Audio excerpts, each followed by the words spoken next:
crap. What? On blood. You know where we at. Free Lil Ruin, baby Rue till they home. Don't get caught in that pond water, baby ass tryna score. Flipping the same like go drag a stove. I can't see from far back, he get up close. In the Florence Graham area, where the investigation is going to be a lengthy one. Our John Neese, who is live here, to show us what the drive and the conditions are like. I mean, look, you just need to stay away from this area. It is Hooper at Firestone. You see how active the scene is. Rap news, street politics, best hood channel on YouTube. And we back on the east side of South Central, about to touch on some hoods that in turn some dudes into serial killers over here on the east side. We talking about the war between the Kitchen Crips and multiple blood sets that really be getting cracking on the east side of LA, man. And we're gonna speak on some notable people that y'all may have seen before involved in this war, being GB from Milla Gangsta Bloods, who was B Brazy's cellmate, and Infant Fly from Eastside Kitchen Crip, who y'all may have seen on Soft White Underbelly when he was involved with that female Azariah. So we know the Kitchens is gonna be a hood that not a lot of people really be talking about. Both of their hoods is really located in between a lot of different other sections that get more airtime to the public. But the Kitchens are one of the oldest Crip hoods on the east side, dating back to the 70s. They also one of many hoods in LA that got hoods outside of California as well, that we seen functioning with the KCs in LA as well. I'm protected by the killers in a drug don't move, and I swear you getting touched. I ain't checking shit, I wanna know what's up. My ex Maddie like my last bitch was way real. I'm protected by the killers in a drug Now, despite not being an extra large hood over here on the east side, they got two sections that have really been known to get cracking on all their enemies over the last few decades, man. And they original hood over here in the 80s, in the neighborhood that's known as Florence Graham, they share this section with the Florencias, and they surrounded by old enemies that they turn cool with and some enemies that they still are extremely active with. So like I said, the middle of their hood is gonna be over here off 87th and Hooper. But these dudes gonna border Zamora and Central, east to west, and 88th up to 83rd, north to south.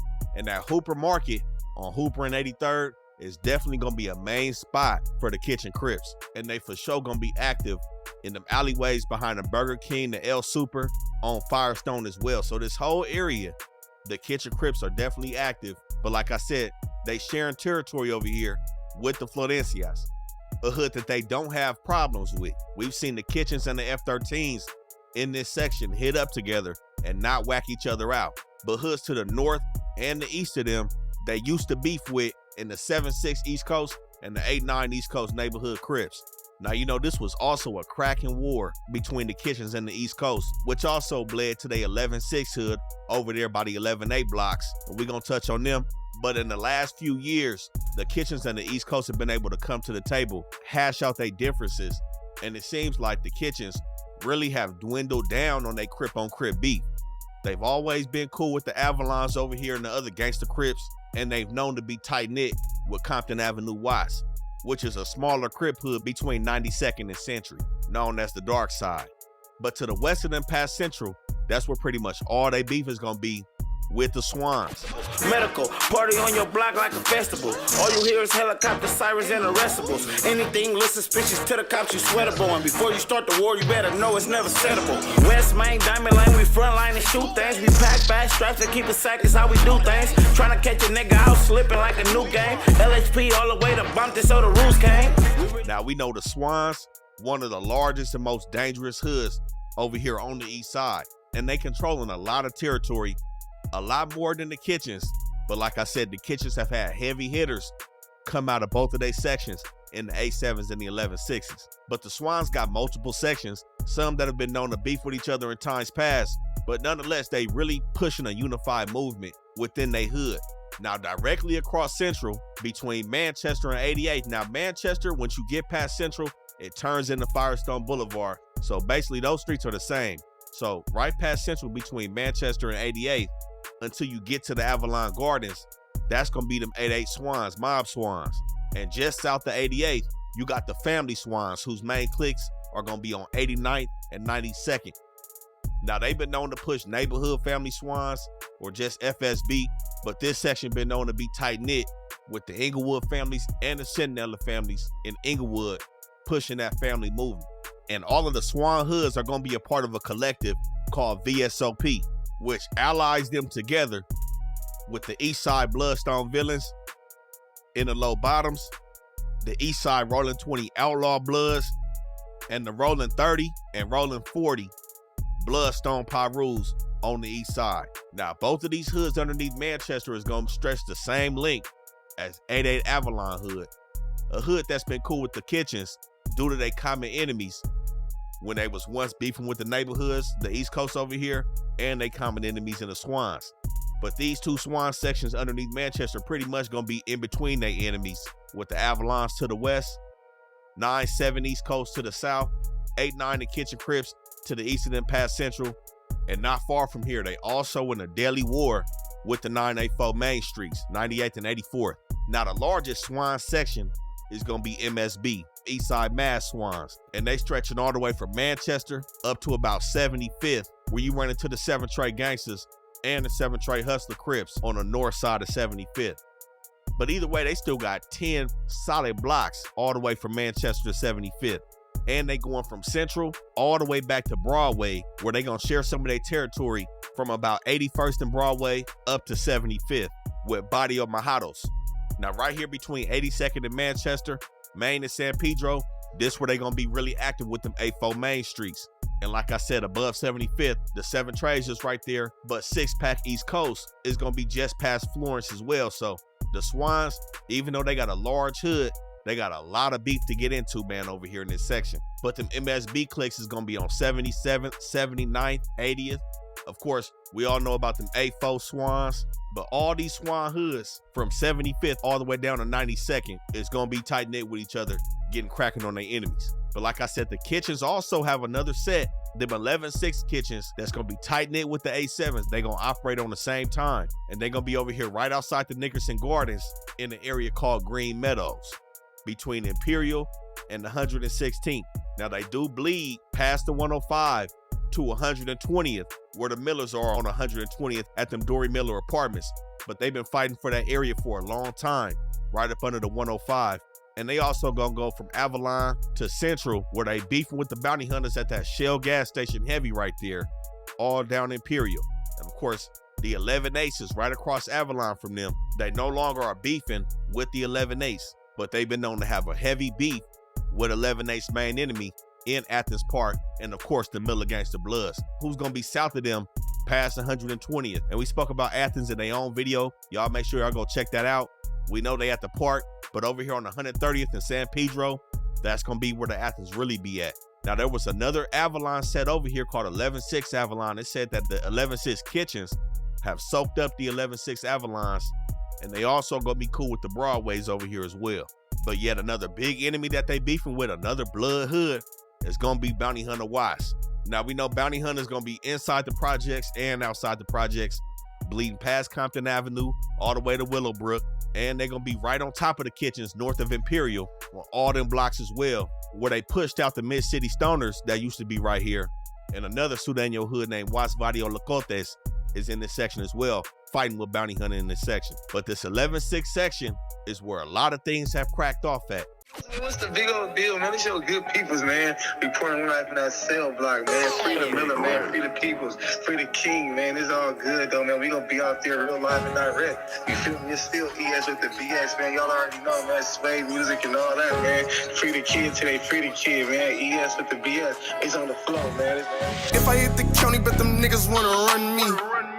Slide on them on that one street. I just gotta checkin' that these bitches wanna fuck me. I can't fuck with her, that bitch dusty. I just pulled a full bus so I can feel it. And funny enough, somebody that's been popping on the internet with Baby B Brazy, his cellmate King Miller went down on a case where it was said that he killed a member from 11-6 Kitchen.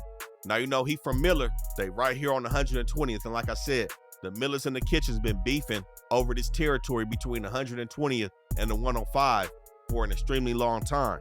But right here on the 120th is where everything bubbled up, behind these Dory Miller Manor apartments, in them alleyways that the Millers really be in. So Baby B Brazy's cellmate, Terrell Jones, On December 29th in 2015, it said that he was communicating with one of his homies named Rock Solid over here in the Millas. And you know, we touched on the Millas exclusively when we talked about Athens Park. So we know they pretty much the same hood, AMGB, Athens, Milla, Gangsta Bloods. So the Millas can really be on 120th, they can be at the park, and they can be at the Villas on 130th and San Pedro. But it said at this time, Terrell Jones had seen some dudes that he knew to be from Kitchen. One of them dudes named Poppy and another one named Evil was patrolling this area looking for dudes from Miller. Now, like I said, coming from 11-6, down Stanford Avenue, down Avalon or Central, everything is pretty close between these two hoods. The Green Line on Avalon is definitely a spot that's well known for the Kitchens and a bunch of other hoods to be patrolling, whether it's looking to smoke somebody or rob one of their enemies right here. But it said on this day, them two dudes from Kitchen was rolling through these alleys looking to hit up. But to Terrell Jones and his homies from Miller, they felt like they was looking for some Millers to bust on.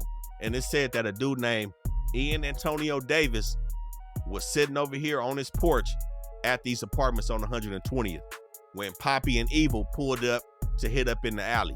Now, it was said that Terrell had communicated with his homie on how he should go about it by catching one of them dudes in the alley, whether he should get a whip or he should walk up on foot or what. Because the thing is, like I said, this is a well-known alley by everybody behind them apartments where multiple shootouts have took place. But either way, Jones said he was coming with the pistol and popped up in the alley where a surveillance camera caught him and one of his homies creeping through the section with a pistol in his hand. It said that Ian Davis seen him in the alley when he was sitting in his porch behind the gate, and he got up and looked through the gate. At this time, it said that Terrell Jones put the pistol through the gate and shot Ian Davis in his head, killing him right there on the spot. Now again, this was broad daylight, 5-6 o'clock, and Terrell was on surveillance camera. Even though he never looked directly at the surveillance camera, detectives were able to take him to a specialist, a detective that ain't never met him before, comb through all the social media and start putting everything together. So the next month, they found Jones on San Pedro and 130th, kicking it with the Athens Parks. They put him under surveillance and started looking at him while they were still pretty much trying to build their case on him, even though they wasn't completely positive that they was gonna be able to place him at the scene and, you know, do the whole thing to him. But it said that he was staying with his step-pops and his mom over on Vermont. Now, I could be wrong, but I believe it was 109th in Vermont where he was staying at the time, right in between the Denver lanes and the 107s. And it said that when his mom stepped out the crib, the folks run up in there, his step-pops let him in, and they find the clothes that matched what he was allegedly wearing on that surveillance camera. So April 28, 2016, they end up picking him up for the first-degree murder. Now, at this point, they pretty much talked him into circles, and he ended up admitting to being in the area at the time of the murder and going to see one of his friends. And he also admitted to knowing the victim in this case as well, but said he didn't think he was gang-related or none of that. You know, my thing is still a little bit too much talking. When you look at the paperwork, they had him, but they kind of didn't for real. You know what I'm saying? My thing is that social media and that talking kind of sold the whole shit up, man. Without that social media and without confirming that he was there, they didn't say they used cell phone records or none of that, but if he didn't confirm he was there, didn't confirm that he knew Ian Davis, he probably wouldn't be in the cell right now with Baby B Brazy. But on top of that, they also had text messages between him and his homie talking about how the Kitchens was trying to expand in the Miller hood and try to take dudes out. And they basically was saying that they need to do something about that, or the little homies needed to do something about that. So them insinuations also went into his current situation as well. Now, because of prior convictions, vehicle theft, possession of a firearm by a felon, second-degree robbery, forgery, all kind of little bullshit, he ended up blowing trial, man, and getting a 75-year to life prison sentence, man. They got him on a first-degree murder with the firearm enhancements, and like I said, he's currently in Delano right now, not eligible for parole until 2051. Now, like I said, this is a very active war between the Kitchens and AMG. That member Poppy, the dude that was instructing his homies to hit up in the alley, Jonte Etris, we seen Alex Alonzo sit down with an OG member from Kitchen and speak about this dude where he beat a murder case 3 times, but sadly he lost his life over here on 121st Street in this AMG section not too many years after the murder of Ian Davis, man. So Like I said, it's crazy in this section, and if a show go up in this Green Meadows, Willowbrook area. Shit, it's all good, nigga. Don't snuff around in my section. Watch, nigga, you know when I keep a weapon, no flexing. Niggas I know getting reckless, rob your bitch, ain't her granny, nigga, better tuck your necklace. I'm sticking and moving, wood blowing while I'm cruising. Get with the program, little bitch, this team stupid. I'm acting foolish and I'm boring how I do it. I'm 100 times 10 with 1,000 ways to prove it. But this 11-6 section right here is where it all got cracking and situations transpired that turned some of these kitchen Crip members into straight serial killers out here on the east side of LA.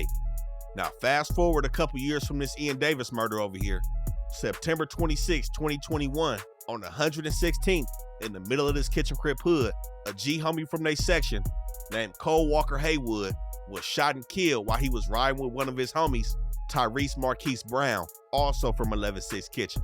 Now, like I said, Cole ended up losing his life. Marquise escaped with his life that day in this war with the Bloods over here between the Nickerson Gardens and the Athens Miller gang. Now, of course, this case is relatively new, and it's a bunch of allegations that circled around about who did it. But let the Kitchens tell it, they didn't give a fuck who did it.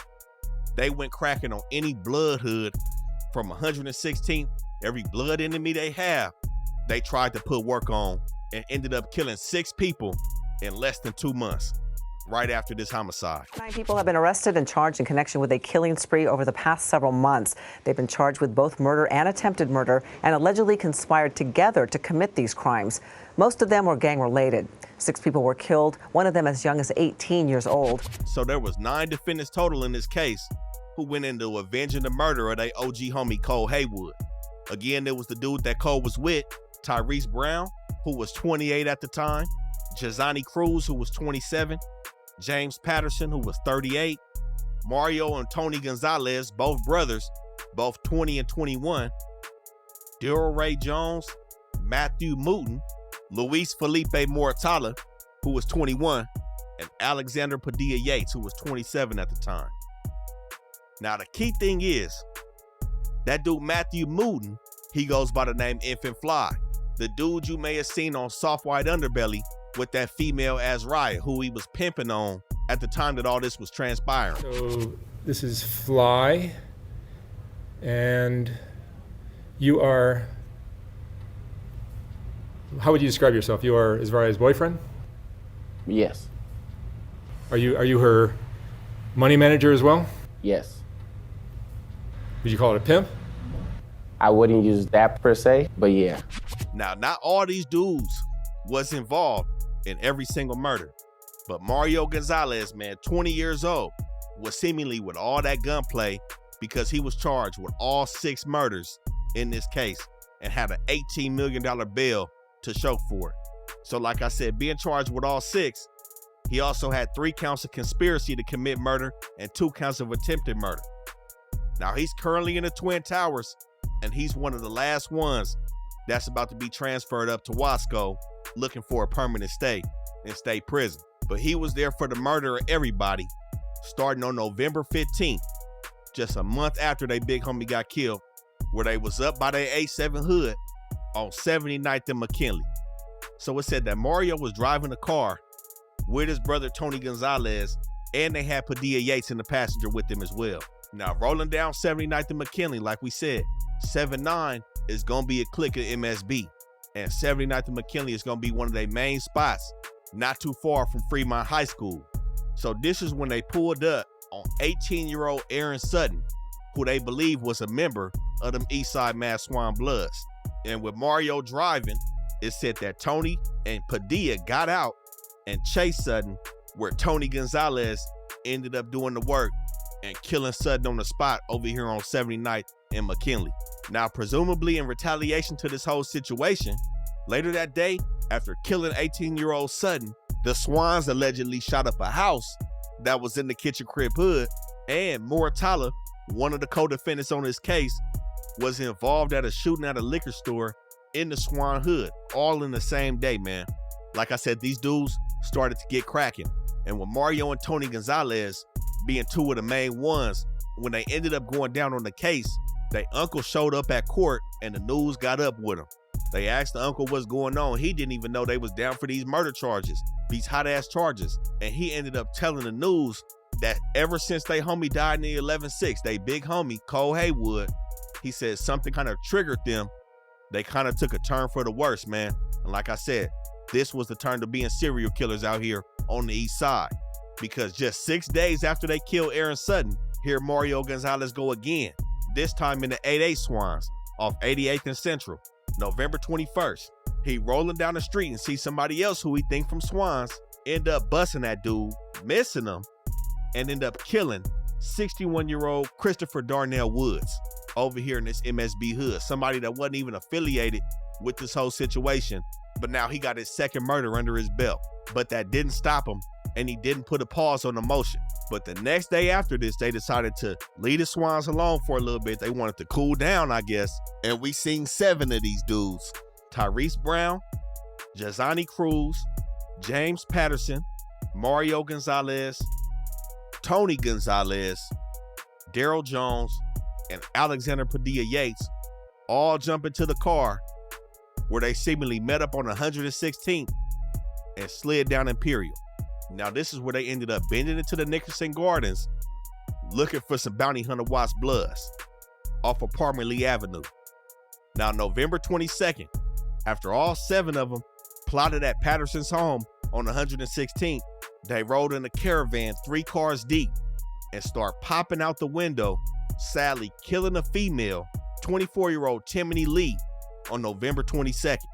And you know, this is something that just went crazy in the city because it was said that Timothy had originally stayed in here. She moved out and was coming back visiting her family, and this tragic situation ended up happening. She ended up getting caught in this whole mess between the kitchens, trying to get at any bloods that they could that they believe was responsible for their big homie going down, man. And right here, as we see with a lot of dudes that go on these sprees, a little cooling period transpired after they recklessly killed Timothy Lee in the Nickerson Gardens. So about a week and a half later, these dudes is back up in Florence Graham by their 8-7 hood. Really, they just going from each hood trying to get at any one of their enemies. And honestly, these 6 murders are just the ones that they had to face charges for. LAPD has said that they was linked to multiple other shootings, attempted murders, assaults, robberies, and carjackings. But either way, on December 3rd, they seemingly weren't done with the work that they was all trying to put in. So here we go on Firestone and Grand. Now we know this is an extremely hot area, man. By this metro right here, we know Beach, Firestone, we got Mortontown Stoners over here, 7689 East Coast, Florencia. This is one of the most dangerous areas in the city. This Florence Graham area literally has the worst crime rate in all of Los Angeles. And in terms of violent crime, it's rated an F. And this is where these dudes end up running to Cody Martin and Erica Dixon. So it said that Mario Gonzalez, again, the star player in these hits, and Padilla Yates confronted Cody Martin at a burger stand.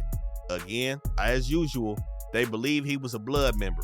Now, the Swans are just down Firestone across Central, but we also had a 9 Deuce Bishops over here, which really like are some older members, but they do be over here at this liquor store off Beach and Firestone. But like I said, this metro right here, you gonna catch anybody up here. You can assume anybody's from anywhere when you catch him up here. But whatever it was, they banged on Martin at the burger stand and he got on. Nothing happened. Now it's said that later on, Gonzalez peeped Martin again at the bus stop. He returned to the burger spot to get Yates and Maratala, and then returned in Maratala's girlfriend's whip to the bus stop. And this is where they ended up killing Cody Martin, 23 years old, and also sadly killing another female, Erica Dixon, who lost her life with 2 kids at home. And just to recap, man, they homie was killed on September 26th. Here we are on December 3rd. They didn't kill 5 people. Mario Gonzalez on each one so far. Now remember, the basic classifications of a serial killer: somebody who commits multiple murders in separate events over a period of time, motivated by psychological gratification, such as thrill-seeking, anger, or attention-seeking. These dudes are legitimately becoming classified serial killers out of 8-7 and 11-6 kitchen Crip. But again, after this, they go through another cool down period, this time 4 weeks. After taking these people's lives, man, they decide to enjoy their Christmas, kick it with their people, and pop out again after the new year on January 4th. Now this time, they kept it close to their hood, pretty much in their hood, on the borderline of the Swans and them 8-7 kitchens they on Central in Manchester. It's seen that Mario Gonzalez and Tony Gonzalez, them brothers, again, you know how them connections go. They saw a dude named Jamal Anthony Feimster, 29 years old, at another bus stop, believed he belonged to the Swans. As usual, they just going off beliefs here. They could know these dudes. These people could have been affiliated. I can't say, but either way, it seems like their judgment is a little skewed. You can already hit 5 people, 2 women, and now they haphazardly take Jamal Feimster's life over here at this bus stop on Central in Manchester, capping off their 6th and final murder in their alleged plot and scheme for retaliation for their homie in the 11-6. Now, like I said, Mario Gonzalez, he's still in Twin Towers. I'm pretty sure he got his sentencing. Everybody's pretty much moving around right now. Tony Gonzalez, he just got to Wasco on February 5th. He's not eligible for parole until 2062 with bodies under his belt. James Allen Patterson, he had 2 counts of conspiracy, another count, a murder charging from Timothy Lee's murder, already received his sentencing as well, and he got to Wasco last week, February 6th, and he stayed on 11-6 in the kitchens as well. Jazani Jervon Cruz, 2 counts of conspiracy to commit murder, and another count of murder stemming from Lee's killing in the Nickerson Gardens. He took a deal as well, and he's also in Wasco, not eligible for parole until 2054. And you know, these dudes, you gotta pay attention to the ages, man. When you look at a lot of these cases we be touching on, they eligible for an elderly parole program. So these dudes gonna be elderly by the time they become eligible. Just think about, let that sit in. This dude 27 years old, and they already got his number written down for the elderly parole program. And you know, this is somebody, he was going through a little child support dispute at this time. He lost that shit, everything out the window. Now, Infant Fly, the one that was on Soft White Underbelly, he was from 8-7 Kitchen. Matthew Lewis Moody. Now, you know, he has some shit around him, man. He has some shit where he failed to register as a sex offender coming out of Nevada. Now, you know, he was involved in that pimping shit with probably a bunch of different feet. I can't say, we don't want to put a jacket on nobody, but when I be seeing that shit, them sex offenses and stuff, it really don't even matter, man. Whether you pimping on her or not, if you knew she was underage or whatever the case is, you know, all that shit weird. At some point, you gotta have some proper discernment within that game. You know, I know some people that went down for that, and I be like, okay, I know dude, but when I look at them charges, it's like, man, that's nasty. Dude tripping, I can't even look at him the same. But he went on the run, and he got caught with Ass Riot, the chick from Soft White Underbelly. Now, he's currently sitting down in High Desert.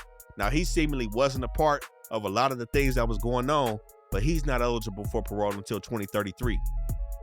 Tyrese Marquise Brown, the dude who was with Cole Haywood, seemingly the whole reason why all of this was transpiring was Cole Haywood.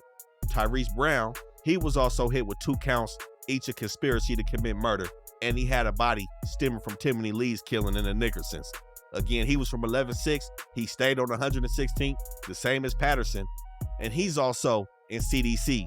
He got there January 3rd, just last month. He was 28 years old when everything went down. Then we have Daryl Ray Jones, who was 43, seemingly the oldest out of everybody, going on all these slides. He got the Delano. Delano's a hot spot right now with everybody in it. B. Brazy, Kevin Maddox from 7-4, the dudes that we touched on in that Denver Lane video, King Milla, TikTok from Crenshaw Mafia. The list just go on for everybody that's piling up in Delano right now. He's also down for the same charges, and he landed there January 25th as well. Now, Alexander Padilla Yates, he was 27 when everything went down. He was charged with the murders of Sutton, Lee, Martin, and Dixon, as well as 3 counts of conspiracy to commit murder and 1 attempted murder. He's currently in Salinas Valley, isn't parole eligible till 2044. And the last dude that was on this case, he's outside now. He seemingly had his hands in not too much. Luckily, he's able to see the light of day. He seemed to have got his shit all the way fixed and seemingly was only hit with a grand theft. Luis Felipe Moratala, they used his girl's car to kill Cody Martin and Erica Nixon, but he currently isn't sitting down in the county or the CDC. But this is the situation that turned all them dudes out and got them on a nasty case, man. But you know, this isn't the first time that the Kitchens have made headlines for doing some nasty work. Nike, I do it. Another skirt got smacked in the bounty politicking, running face back to back. Red bottom dripping, I just stuffed the faux tramp, faux dookie, faux skate. Where the fuck you niggas at? 18 murder, I just knocked the Pacer back. Flops got cameras, still slide through that. Blind Seven's never out, gotta catch me a pack. I just bailed through the bonds like you CK the hat on blood. And I think the worst case that we've seen from these dudes, and you know, that's debatable. You know, all of them murders was crazy in less than 2 months. But October 31st, 2010 on Halloween, things took a turn where nobody thought they would go, man. So we got Leonard Hall, who's a key player, Baby Skull. The thing is, Leonard Hall Sr., his father, is well known as a person who was the founder of A7 Kitchen Crip. And then we got his co-defendant, Marcus Denson. Now at this time, these dudes is in their hood, in the A7s, and they chilling. Baby Skull's father, again, Leonard Hall Sr., allegedly caught a bullet by some dudes from Swans. And it said that he was mad that his homies wasn't turning out. They wasn't putting in work. Nobody was going out to slide for him after he got hit. Mind you, this is the oldest homie you can have, the homie that started the hood. So you can imagine he was probably coming down on some dudes, and some niggas in their hood started to feel that pressure, especially his son. But at this time, Marcus Denson was already teetering the line, and we see this so many times with dudes that be on the slide. They be on the brink of already getting booted and DP'd and kicked out the hood. That's where Marcus Denson was, so he says. Now, he said he was already disciplined before this situation, seemingly already an unfavored member. And basically, he wanted to get himself back into the good graces of his hood. So he attended these meetings. There was 2 meetings in the same night that he attended. And, you know, they basically instructed him to go over to the Swans and kind of do some recon, do some scouting, see if anybody outside, and let him tell it. They just wanted him to do that and come back and report and let people know who was outside. But here's the thing. You going to do some recon, why are you walking through an alley? They ended up leaving their hood, going right across Central, and got to 84th, right in between Wadsworth and Central, and started walking through the alley. You ain't doing no scouting walking through the alley. The scouting is a slide, you rolling in the whip, you peeping, you know what I'm saying? You start walking through the alley, and you got the OG homie son with you now. He said that usually a member from Kitchen wouldn't be caught dead in this MSB hood without no burner. He said he didn't have a burner, but he said his defense, he got family that stay in the Swans, so he would get a pass if he was caught over there behind enemy lines, so to speak. I don't know how true that is, but this is why he said he didn't have a burner and why he didn't think this situation was going to transpire the way it did. Now, when they been in this alley, they seen some MSB hit-ups on the wall. And across from the hit-ups, there was a couple people in this little apartment complex in the backyard. You had William Shannon, Terrence Shannon, and Terrence Shannon's 5-year-old grandson, Aaron Shannon Jr., putting on his Spider-Man costume, showing the costume off on Halloween night. Now, it said that both Baby Skull and Marcus Denson nodded at everybody in the backyard, and Denson said that he didn't feel like they was gangbanging. Reports say none of them people in that backyard in their grandmother's complex was gangbanging. Denson felt the same way, but as he kept walking, he turned around to the sound of Baby Skull getting off, busting shots into the backyard. And at this point, it said he hit William in the arm, Terrence in the leg, and sadly enough, man, he hit 5-year-old Aaron Shannon Jr. in the head recklessly, busting from the alley on Halloween night. All because he wanted to be in the good graces of his father, who had got shot by the Swans, and he didn't want to feel that wrath or that DP from his homies because he ain't sly.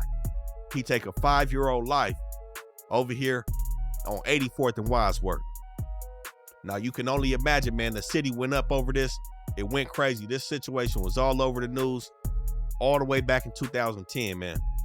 You know, the kitchens out here, they got females under their belt. You know, the females is one thing, and you know, a lot of females be gang banging, especially when they be in these hoods. We can't say about that. But the 5-year-old, completely off limits, man. And this is what I mean by, this is potentially the worst slide coming out of them kitchen Crips. But after this, you know, them dudes got hit with every book possible under the judge's desk. Baby Skull, 128 years to life in state prison, 40 years to life for the murder, and then with them gun enhancements, plus 44 years to life for each attempted murder on them other 2 men that was sitting with that 5-year-old child. He's currently in Calipatria, not eligible for parole until 2034. And you know, he used to stay in them Dorside Compton Avenues, like I said, the hood that's very tight-knit with the kitchens. So you know, this is pretty much all he's known over here in these 8-7s. And that's all he's gonna know because he's gonna be in prison, man. But Marcus Denson, as you all know, he was snitching. He said he was scared, had every excuse in the book for why he went over there with no intentions to kill nobody or do no shootings, and it seemingly has worked out for him. He's currently in Mule Creek, but he got a parole hearing date set for April of this year, 2 months. Now, he's probably not gonna make the first one, but his name is already up from coming out of prison. But he gotta live with this situation of taking a 5-year-old boy's life, all because he was scared of some people that was supposed to be his homies. I got ops tryna get me. This is not a Glock, not a chop, this is semi. If them niggas playing sides, tell them niggas come and get me. And you know I stay scrapped, got them killers ride with me. Bitch niggas in the house while my niggas outside. Don't put me in no mentions if you know you ain't gon' slide. I ain't paying for nobody's, took a trip and then a flight. You be hanging with the snitches while my niggas living life. Now, as you can see, this whole area between San Pedro and Central, down Manchester and Firestone, is one that's really unforgiving for the people that's over here, man, whether you gang banging or not. And the Swans have also been known to get active in this exact same spot between 84th and 85th and Wadsworth, bordering Central Avenue. So to rewind a little bit, back in 2005, like I've said previously, the early 2000s was still extremely active throughout the whole city, man. Murder rates was extremely high. And 05 was yet another deadly year, but in the summer, things got cracking between the Swans and the kitchens, as well as some of the other enemies of the Swans in this area as well. So on June 24th, 2005, around 5 o'clock, it's still daylight outside, a member named Active, or Buddy, from 84 Swans, William Blackwell, who was 16 at the time, said to have been riding his bike in between this MSB, Kitchen Crip, and F13 area.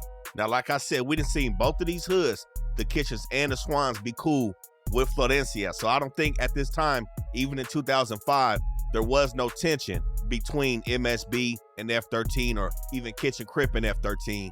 But this area across Central and the kitchens, like I previously said, is still occupied by the Florences, and one of their main blocks is also gonna be on 85th. And that's gonna be one of their strongest blocks as well. But nonetheless, Buddy from Swans is rolling through, and it said that him and one of his homies, also a young kid, was riding bikes through the alleys, where they came up on a group of men that was outside conversating in front of a house.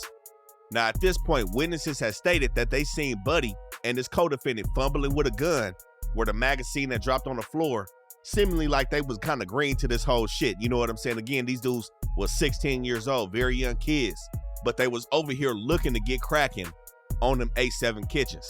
So shortly after the witnesses saw Buddy fumbling with his gun, they hear gunshots go off on 85th and Central.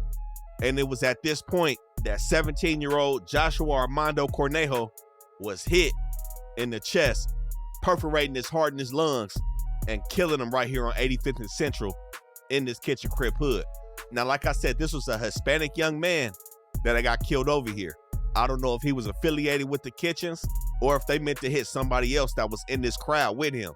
But also, like I said, being on 85th, these also could have been F13 members, but it was for show that Buddy was looking to kill somebody from the kitchens. But at this point, Buddy was just getting started in this MSB hood. Now, it said that a lot of people around this area knew him, and a couple dudes from the neighborhood pointed out seeing him years prior as just being another kid in the neighborhood. And there was a witness that was teetering the line on testifying against him on this specific case over here on 85th and Central, but he was scared because the 9 Deuce Bishops had whooped his feet for even thinking about testifying. So they was definitely putting pressure on people that was in this area after this murder. But a month and a half later, we see Buddy on 81st and San Pedro, where 81st Street between Main and San Pedro is allegedly having a block party. Now, it was said that the Swans was taken in like a Main Street situation. Again, the 84 Mains are right in this area, man. They're going to be bordering San Pedro with the Swans. So it said this block party looked like a Main Street party to these dudes from Swans. And at this point, 17-year-old Dennis Morris and 16-year-old Raymond Cacho was attending this block party. And Raymond Cacho had stayed on 81st, so he was pretty much just stepped out of his house looking to function with his people. And again, this is August 1st, 2005. It's the middle of the summer. These dudes was looking to go get some stuff from the liquor store. One of their homies had pulled up, and they was like, hey, man, take me to the liquor store. Their homie specifically told them, nah, I'm not going to take you to the store off San Pedro. Let's go to another store deeper towards the main streets, because there was less beef over in that area, and it wasn't bordering the enemy hood of the main streets. But sadly, a mistake was made on Dennis and Raymond's end, where they turned down the offer to go to a further liquor store. They wanted to go to the one right on San Pedro. So when they on San Pedro, it said that they see Buddy and a member from BPS rolling down San Pedro. And my thing, a lot of people is trying to separate this block party from being a Main Street party, but it was said that word had kind of got back to 81st saying the Swans was out, and that kind of put everybody on high alert. My thing is, why would the Swans make you on high alert, you know, if you're not gangbanging, if you're not involved? So it seemed like some Main Street people was around that block party, but not saying Raymond and Morris was from Main Street. But either way, when word get back to 81st and people try to go to the corner and see what's going on, this is when they hear all kind of shots pop off, and they see somebody standing over Dennis Morris outside of this liquor store. And it said that Buddy and dude from BPS turned around when they saw Cacho and Morris and jumped out on them dudes, hitting Cacho in the back, where he ran into the store and hid in the bathroom after he got hit. And they ended up hitting and killing 19-year-old Dennis Morris 17 times outside of this store. And he was killed right before his birthday, which was only a couple days after this situation. Now, at that time, they said there was a lot of shootings between the Swans in the main streets and the Swans in the kitchens. So it was a very dangerous move for these dudes to be walking on a borderline like this, especially coming from a block party next to the Main Street hood. And it said that Buddy had moved out the city with his family. His people moved him to Texas, was trying to get him away. It said that he went to Fremont.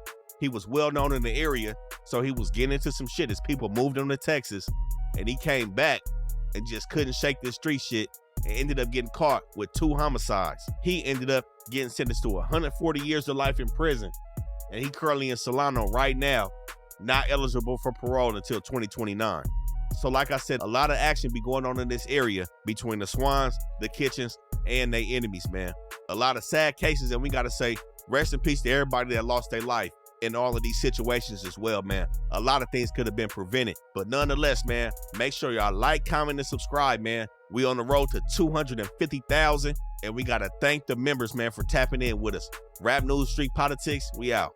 Sliding on the ops, we trying to catch some on 98. Them niggas never out. I think it's time to slide down 88. Looking like a ghost town. I'm sliding in, I'm switching lanes. Popping nigga like a fake perk. I'm finna end this day. If you ain't trying to catch the body, pass me the strap. I'ma walk a nigga down before he knock me out the map. 779, 804, 89 dudes. Everybody start running every time he come through. Fuck the other side, nigga. Free the hood, let a nigga hit the block. All my niggas all gon' my shoot. From the 7, they gon' go when we on blitz. All my niggas from the 8, they keep a stock or a stick. All my niggas from the 9, we keep loaf up in this bitch. All these groupie bitches on us cause they see that we the shit. It's Jank.